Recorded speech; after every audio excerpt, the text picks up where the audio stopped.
Hello, and welcome to the Dr. Toomer Talk Show. I'm Dr. Catherine Toomer. I'm a family medicine and community health physician and founder of Total Weight Care Institute, as well as Your Life Wellness and Weight Care Physician Group. And say hello and tell me where you're listening from. And hello, Cindy, listening from New Mexico or joining from New Mexico. And if you are joining and listening live, say hi. If not, say hashtag replay, but still let me know who you are and where you're from. All right. So for those of you who may not know or are tuning in for the first time, like I said, I'm Dr. Catherine Toomer. I have spent the last, oh gosh, almost 20 years helping people manage weight by focusing on their metabolic health, but more or less using a biopsychosocial approach. And what that means is that I focus on the biology, which is pretty easy. That's just treatment, but also on the psychosocial, all the things that psychologically affect people, affect how you interact with the world, how the world interacts with you, how your body manages food. How you think and how you're feeling affects what your body does with the food you eat. It's the reason that stress causes weight gain. And but I've explained this many times. You can go into my YouTube channel and find that explanation. And if you do go to my YouTube channel, please subscribe and follow. I just like sharing information and I like to know who's there. And also, if you comment on my YouTube channel, I do respond. You can ask anyone who does. You can go through the comments, through the videos, and you'll see that I do respond and I answer questions. So, but I also focus on biopsychosocial. So that's biology, the psychology, and the sociology, or the social impact around weight management, particularly metabolic weight management. And so I do tend to talk a little bit more about GLP-1 medications because I've used them for 15 years now. Long before anyone was using them for weight management, I've been on one for the past 12 years, long before most people even knew the name GLP-1. Then Ozempic came out and kind of changed the game. So I've been doing this a very, very long time. And so I tried to reduce the stigma around the medication, try to counter some of the misinformation around the medications, and help people who really truly need them and who can benefit to not be afraid of using them and to also get access. Because right now we are battling with access, a possibility of access. Although the pharmaceutical companies have gotten better about lowering their prices and helping us with more affordable options, but we don't always are not always able to get our patients what they need. So, hello, Dr. Dewey. Thank you for joining. So today I wanted to talk about eating. I get a lot of questions about nutrition, about eating. Every time I talk to a new patient, they're always very surprised when I don't bring up nutrition because they always ask me, well, what about eat? How should I eat? What should I eat? And my question is, what do you like to eat? And they're not expecting that because usually what they're told is given a long list of things from the past and other programs they've been in. They're given a long list of things that they're not supposed to eat or they should avoid, and other things that they should be eating more of. And yes, I will talk about things you should eat more of, but I rarely ever tell anyone what they shouldn't eat. And the reason is people pick out what they eat for a reason, either because they need it nutritionally or they need it emotionally. There's nothing wrong with emotional eating. We all eat emotionally. Otherwise, Thanksgiving would never be a thing if we didn't eat emotionally. We socialize around food. We have family gatherings around food. We celebrate around food. And there's nothing wrong with that. The only time it becomes an issue is when we are unable to control ourselves around certain types of food. And a lot of times that is metabolic. It's driven by our brain because of a metabolic dysregulation. That metabolic dysregulation is driven by hormones, insulin and cortisol. Our insulin and cortisol reaction to anything is genetic. So if you extrapolate back, you realize our behavior with food is directly related to our genetics. Our body's reaction to food is directly related to our genetics. And so, therefore, I rarely ever talk about what not to eat. What I do say is, how do you eat the things you enjoy without them causing you an issue? And there is a trick to that, and I'll talk about that today. Hello from Chicago. and going for a walk, but I'll be listening. All right, Darlene, thank you. So when it comes to food, there are three types. There's the proteins, there's the carbohydrates, and there are the fats. Now, our body makes carbohydrates. Our body makes fat primarily out of carbohydrates. I know it sounds counterintuitive. You think you eat fat, you make fat. But actually, fat goes to making hormones in our body. And therefore, that's why I always tell people do not eat fat free foods. Your body needs the fat to make the hormones your body needs. The other is your fat's not making you fat. And therefore, and I know a lot of times we've been, taught about calorie deficit, but most people who are overweight, most people who have obesity, I myself am an example, do not overeat. I eat far more now that I'm 100 pounds lighter than I was when I was 100 pounds heavier. Mainly because when you are in a larger body, we've been told restrict your eating. And so often we restrict our eatings to the point where our metabolism gets affected. And when your metabolism is affected, then everything shuts down and it takes very little food to maintain your size. The other thing that happens often when you also have a lot of fat in your body is that your fat puts out hormones that actually helps promote maintaining that fat.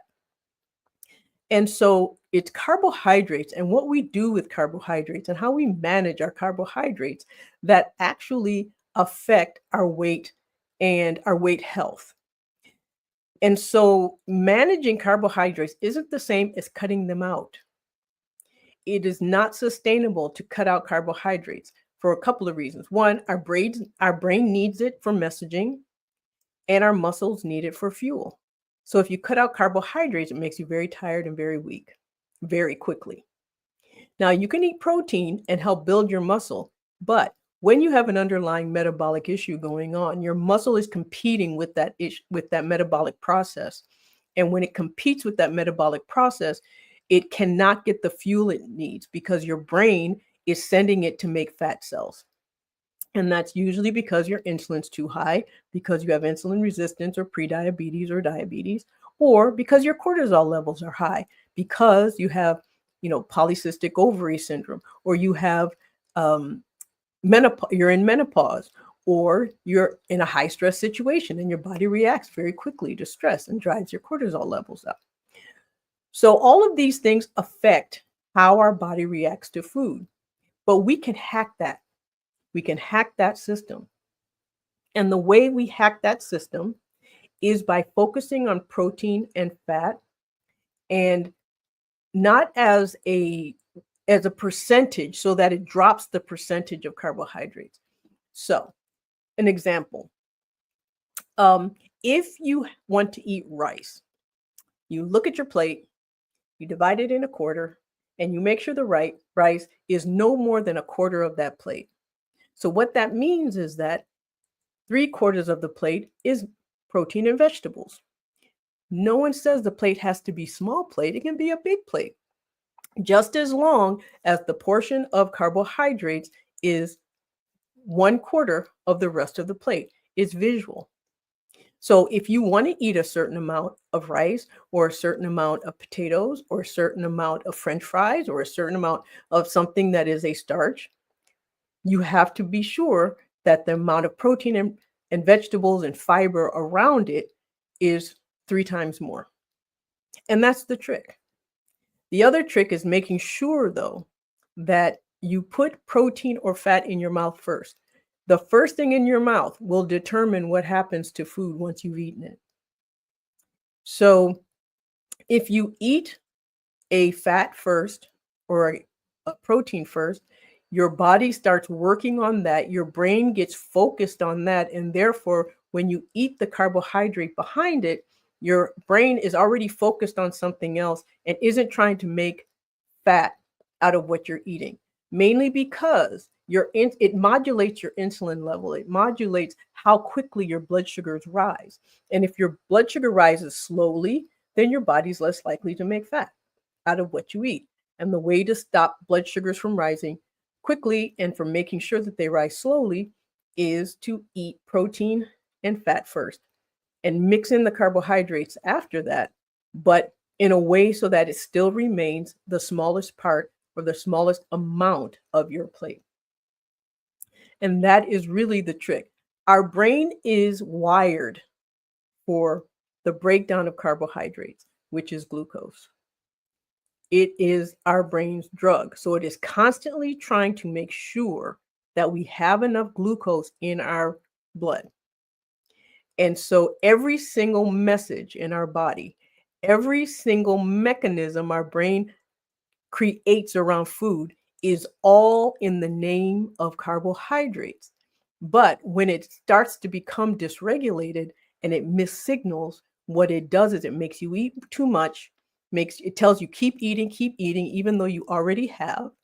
It tells you to eat sweets. It tells you to eat nice, starchy, salty things because your brain thinks it's not getting its drug because it can't use the insulin that your body's putting out. And so what happens is that your body becomes primed for making fat instead of fuel. So when you reduce the amount of drug that the brain wants, it automatically shifts so that your body starts making more fuel than fat. It's the reason that ketogenic diets work. And ketogenic diets are essentially a diet that was designed to help people with seizures, actually, but they found that they lost a lot of weight. And the reason they lost a lot of weight is because by dropping carbohydrates and raising protein, the brain, thinking it's not getting enough nutrients, would go after fat cells, start breaking it down for the nutrients that it needed, for the calories that it needed. And it became extremely effective in doing that. And so people's weight would drop rather quickly. However, it's not sustainable.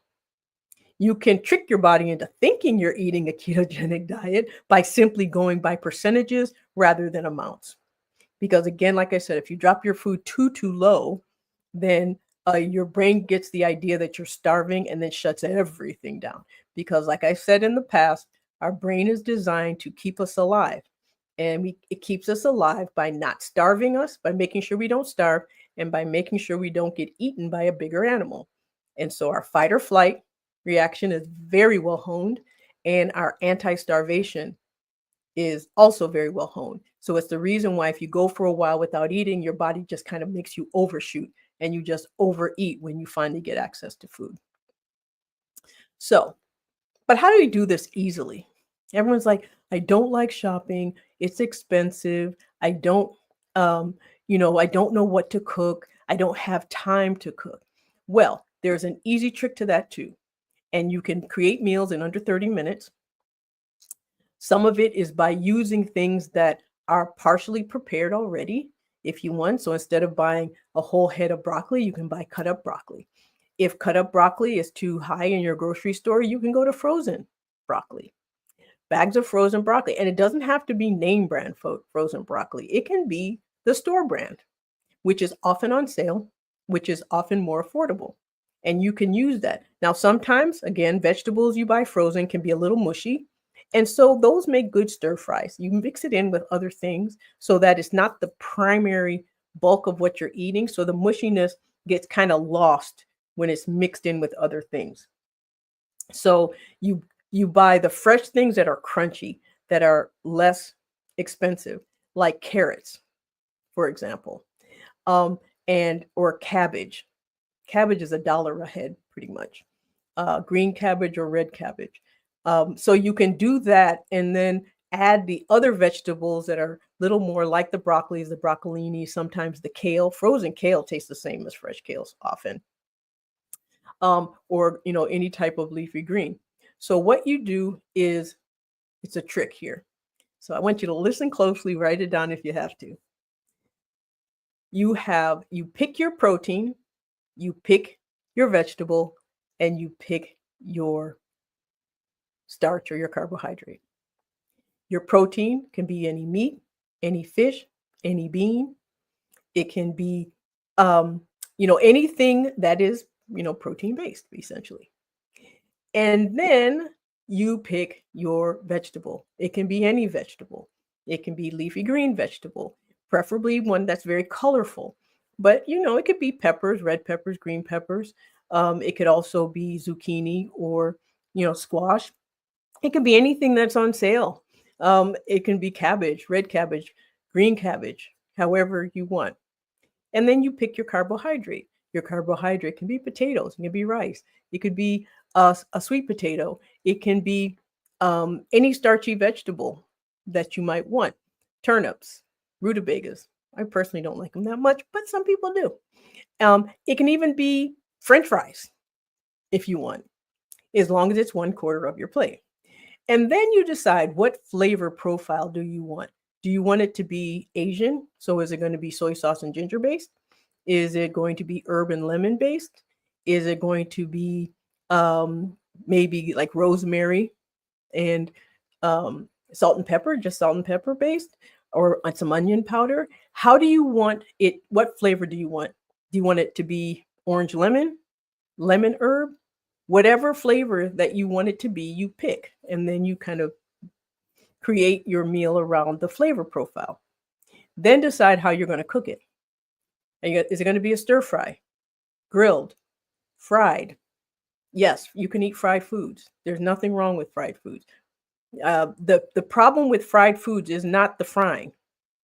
It is actually the batter on the fried food, and depending on what fat it is fried in. Now, you don't want it to be in a solid fat. You want it fried in a liquid fat. Solid fats, they're only liquid when they're heated. So when you eat them and they go into your body, they don't stay liquid. It becomes solid and they do clog your arteries. So you want to stay away from those. So then you decide again how you want it to be. Do you want it broiled? Do you want it grilled? Do you want it fried? Do you want it sauteed? Do you want it pan seared, then baked? However you want to. And then you mix and match. Perfect example. So if I want French fries, for example, I may have, baked beans, sugar-free baked beans with my French fries, and maybe a beef patty or a piece of grilled chicken, or, especially if I have a grill and it's warm outside, I may do something from the grill, grilled chicken or grilled beef or something, or lamb. That's a nice combination. Or I may take the French fries and put chili on top and then cheese. And then they become chili cheese fries. The chili is very high in protein. The cheese is high in fat. And the smallest part of the plate is the French fries. So you've loaded up your plate with things that are not carbohydrates. And that's fine. If you want to have rice and stir-fried vegetables and meats go very, very well together. You don't have to necessarily chop it up yourself. You can buy it chopped already. You can find whatever it is on sale at the grocery store. Like I know, especially now with grocery prices being what they are, there's nothing wrong with shopping on a budget, but that doesn't mean you have to shop in a way that's unhealthy for you. And so you just grab, any frozen vegetable, you grab any piece of meat, and you can chop up yourself, and you stir fry it together with some soy sauce and some ginger, and you put it over your rice. And what it is, but you make sure that is 3/4 of the plate, the rice is 1/4 of that plate. So that is how you eat very easily in a healthy way. It's very simple, and you can mix and match so you don't get bored with eating different meal every single day, because you can mix and match it every single day. The other, though, is casseroles. You can do that also with casseroles. If you want to make a casserole, if you have a family, I'm from a big family. My mother used to make casseroles a lot. And so what you do is you just make sure that the starch of that casserole, when you're mixing everything together, it is only 1/4 or less of the total of what's going in that casserole. So is it broccoli, cheese, some meat, and rice casserole? Is it a noodle-based casserole? Is it, lasagna based? Or if like lasagna, you can put layers of vegetables and cheese and meat and just limit the amount of noodles that go between them. So it's like, for every noodle, there's like this much of everything else. So there's lots of ways that you can do that in a way that's very healthy and it tastes very, very good. Um, and so that is the trick. That's how you do it. And And it's not, of course, it gets easier the more you do it with anything, it takes some thought, but then over time it becomes second nature. And it doesn't take a lot of time. You can use air fryers if you want. I have one collecting dust because I've never quite learned how to use it, but I also like cooking and I like cooking quickly, but I like making sure that everything's done usually within 30 minutes. So I do that. I do a lot of pan searing and then throwing in the oven while I finish everything else because that's a quick way of making meat. Um, before I continue, I just want to say hi for everyone. Darlene from Chicago, thank you for. I always, know you're out walking. I hope this is helping. Jennifer from Nebraska, Joy from Barbados, um, Denise from Pennsylvania, and so oh, Sharon says, thank you for helping me. You're very welcome. So, Val asks, beans in chili and fries are carbohydrate. No, not.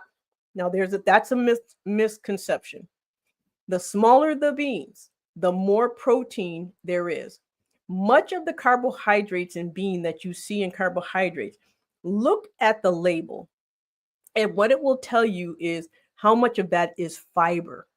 When a bean, it tells you your total carbohydrates, but a lot of that is fiber and a lot of that is soluble fiber. Our body reacts differently to a carbohydrate in the form of fiber than it does in the form of, say, other high starchy or high glycemic index foods. Beans are not a high glycemic index food, meaning that the breakdown of its carbohydrates does not make your blood sugar shoot up like some other things. Like with really the most highly glycemic things are white rice, white potatoes, and white rice, white potatoes, sugar, white sugar. Um, and so those are the most highly glycemic. And you can look up lists online. It will tell you what foods are highly glycemic. With beans, the smaller the bean, the more protein packed it is.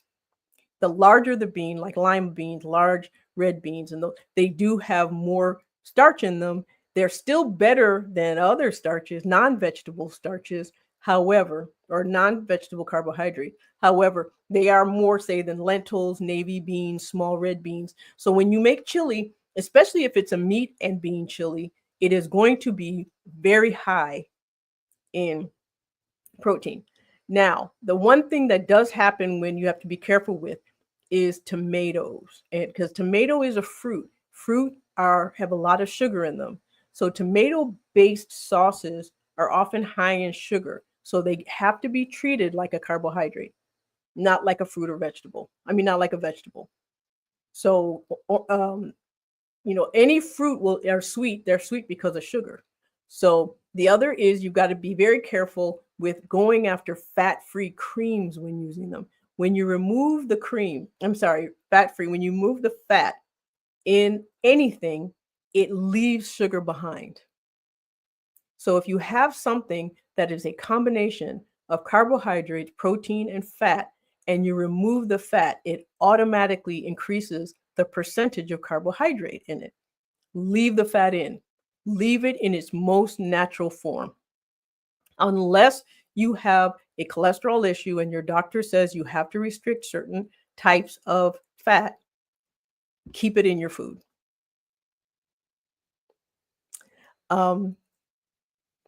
Ursula said, good afternoon. Hello. Hello, Ramona. Hi from Saskatchewan, Canada. Hello, Bonnie. Nice to see you. Thank you so much for coming. And Mr. Eric Catherine, I'm not sure what that means, but hello, Eric. You're here. So if you have any questions, please ask them. And while you're kind of formulating your questions, I'm just going to run through everything I've just said right now. So number one, put protein in your mouth before anything else. Number two, make sure that you balance out your carbohydrates by making sure it's only 1/3 of your total of what you're eating, whether it's a snack or whether it's a meal. And then number three, make sure that when you're eating a carbohydrate, that try to make it as complex of a carbohydrate as possible. So if simple carbs are always going to be the ones that are make your blood sugar shoot up, like sugar, like white potatoes, um, like white rice. But if in the event you do eat those things, you just load up more on the protein and fat. The other thing that helps is chewing your food until it's a liquid. When you chew your food until it's a liquid, your body extracts more nutrients out of it. And when your body extracts more nutrients out of it, it actually sends better signals to your brain to let your brain know what you do or do not need. Some of the cravings we get is because our brain detects the fact that we're low in something. So when we eat very slowly and we eat very completely, those messages that our brain looks for gets through. And so they send the right messages to the rest of the body. And so eating very slowly, eating deliberately, chewing your food really, really well will help absorb your food better. It helps absorb the nutrients. And if you are taking a GLP-1, it will help with the constipation that you may be experiencing. I'm going to say that again. If you're taking a GLP-1 and you're having constipation, chewing your food until it's a liquid before you swallow it will help with the constipation because it's a liquid going in. The larger the food particles going into your intestines, the more likely you are to experience blockage. So, greetings from Evans, Georgia. Hey, we're neighbors. Hey, Jackie. I just read your whole name. Of course. Hey, how are you doing? Long time no see. Anthony says, thank you so much for breaking this down for me. Anthony from Chicago. You're welcome, Anthony. So if you have any questions, now would be the time to ask. If you don't have questions right now and you think of something later, you can write to me at help@drtoomer.com. That's help@drtoomer.com. If you'd like to work with me or have a strategy and plan session with me so that we can come up with a strategy and plan that you can either take back to your doctor or you can hold on to and try to implement on your own, or we can work together long term, work something out that way, you can go to my website, drtoomer.com, drtoomer.com, and look under contacts. And there's a way that you can click on the link there and make a consultation appointment. But one request I do ask, if you would all please go to my YouTube channel and follow, subscribe and follow me. My goal is by the end of March to reach 1,000 followers. And I'm very close. I'm 908, I think. So the more of you that go and follow, the better it will help me. What that will do will allow me to get more information out. It will allow me actually to attract advertisers, not think people that are going to be exploitative, but as a way of getting my message out to more people and to attract products that could potentially help all of you, and especially at a discounted rate. So follow me there. And if you don't have any questions, then I will see you next week at my usual time, 6 o'clock Eastern, here at the Dr. Toomer Talk Show. All right. Good night.